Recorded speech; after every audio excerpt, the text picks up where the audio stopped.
Assalamualaikum and hi. My name is Akil bin Adib. I'm one of the student of Sport Studies SR113 second semester. Today I will explain about the cardiovascular system.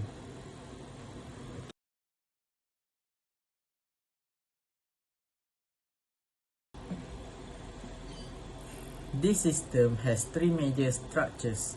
It is heart, blood vessel and blood. What is purpose of cardiovascular system? The purpose of this system is to provide adequate circulation of blood throughout the body. Pulmonary circulation allows for the oxygenation of the blood, and systemic circulation provides for oxygenated blood and nutrients to reach the rest of the body. After that, how the blood flow in cardiovascular system? Let me explain it.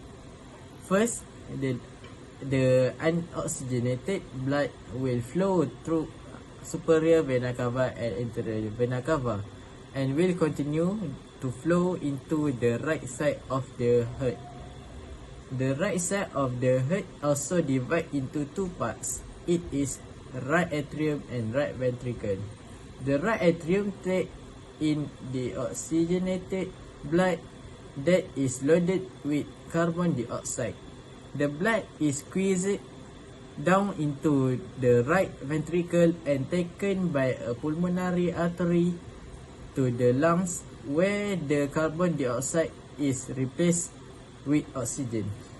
Oxygen-rich blood flows from the lungs back into the left atrium, or the left upper chamber of the heart, through four pulmonary veins.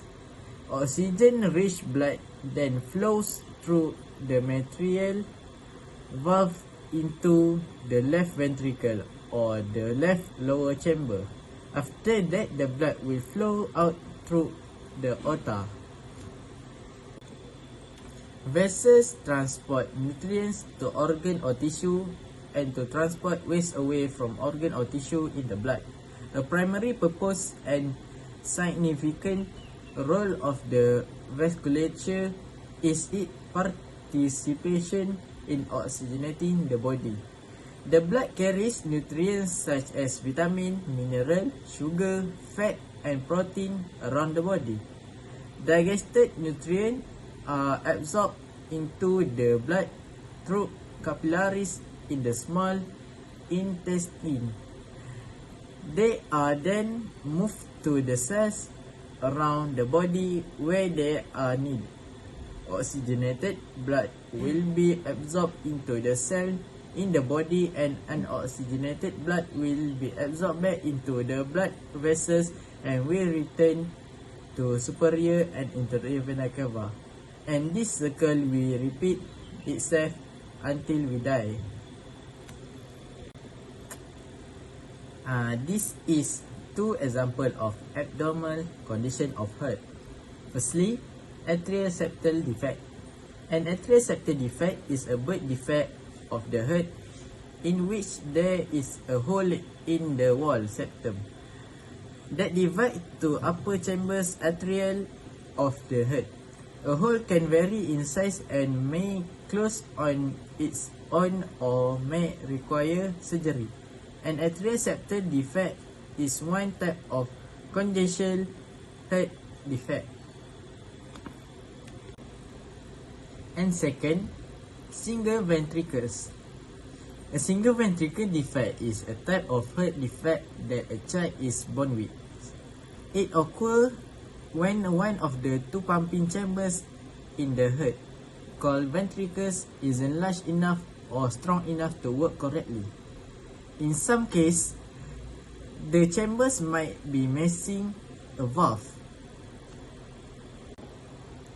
And finally, the conclusion. Your heart and blood vessel, the part of the cardiovascular system, are important because they bring oxygen, nutrients and other good things to every cells in our body. They also take away carbon dioxide and waste. This supply of nutrients and the removal of waste is the main function of the cardiovascular system. So we need to distance ourselves from things that will cause us pain. That's all from me. Thank you and Assalamualaikum.